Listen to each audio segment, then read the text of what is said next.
Get ready. I was anxious for a long time to come to Bombay, but there were so many problems to tackle that I was not able to do so till 4 days ago.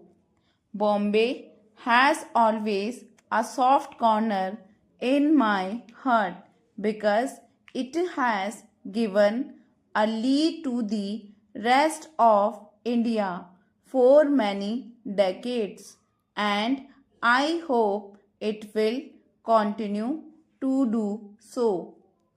The recent disturbances after partition caused worry, but I am glad that now there is marked improvement in the communal situation and peace has been established.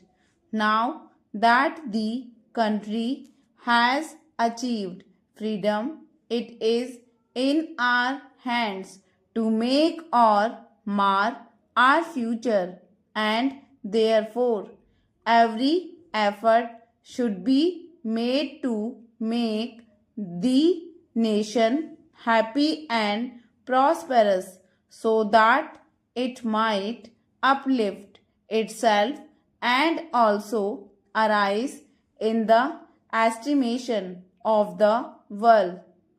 The future depends on whether we step up production of food, cloth, iron, steel, cement, and other essential articles, both for the civil population and defense needs.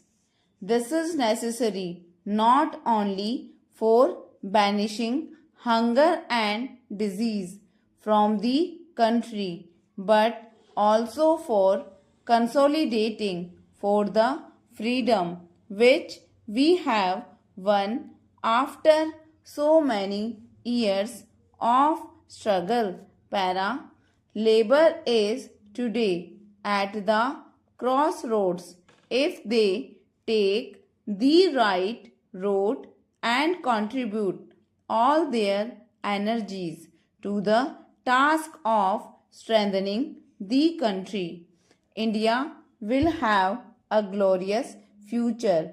But if they are misled and take the wrong road, they will go down into the ditch and it will lead everyone, labor as well as all others, to destruction and ruin.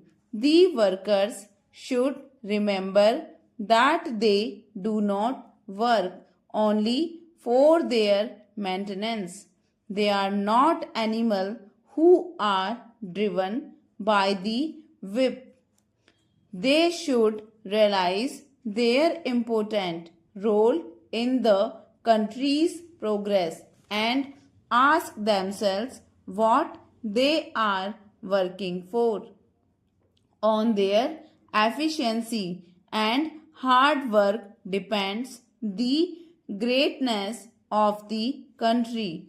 They should realize the effects of their action on crores of semi-starved and meagerly clothed countrymen in the villages. It is the workers' duty to think of them. Nothing should be done to harm their interest.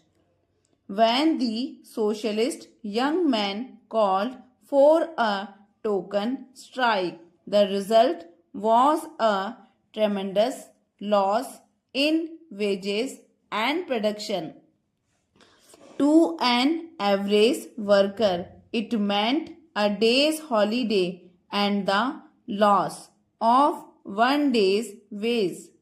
But did they realize the collective losses in wages, the lakhs of yards of cloth which remained unproduced, Para. There is shortage of much needed essential goods. There is already acute scarcity of rationed cloth and what can be gained by reducing it further. True leadership lies in convincing labor what it should stand by the nation and deliver the foods and not in destructive efforts to assert their leadership. The recent 3-year industrial truce agreed upon in Delhi was meant for undertaking an all-out industrial drive for making India strong and prosperous. Pandit Nehru's fervent broadcast appeal the previous day also called upon them to avoid strikes at all cost.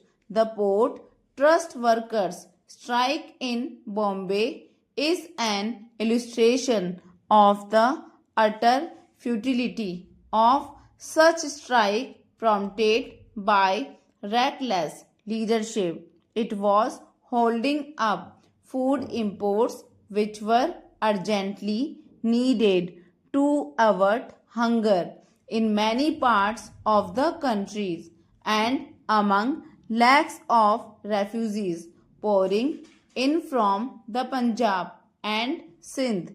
This was government work where the profit motive was not involved. Unlike in the case of private enterprise, consequently, in the interest of our own people, army units had to be employed and the full responsibility for unemployment of these laborers rested squarely on irresponsible leaders. Para.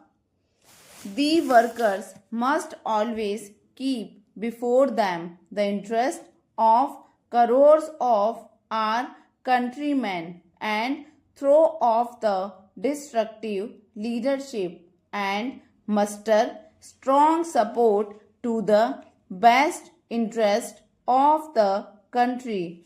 If the socialists are bent upon snatching the leadership, there is no objection to handling it over to them.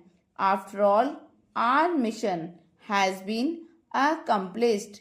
We do not want to hand over a ruined concern, but a going concern for constructive progress, not for wrecking the future of the country. The socialists threaten to break way from the Congress. The doors are open, but I would urge them not to mar the progress of the young nation, which has, after all, got the rare opportunity to mold itself according to its dreams and desires after many hundred years.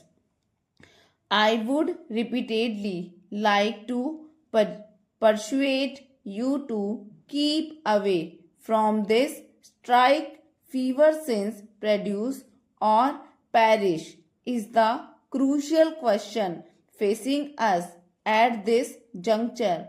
Otherwise, you would yourselves stand to suffer the consequences.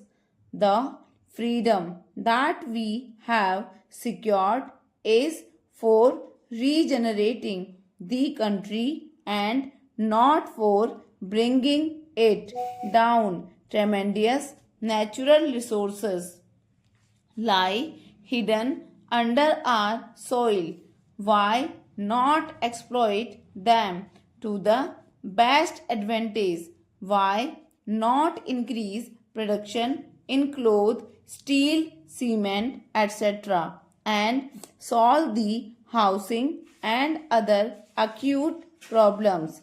Why not produce more coal and other essential goods so that India may be great and strong and none dare challenge her security? Why not be self sufficient in vital goods now imported at tremendous cost here from other countries?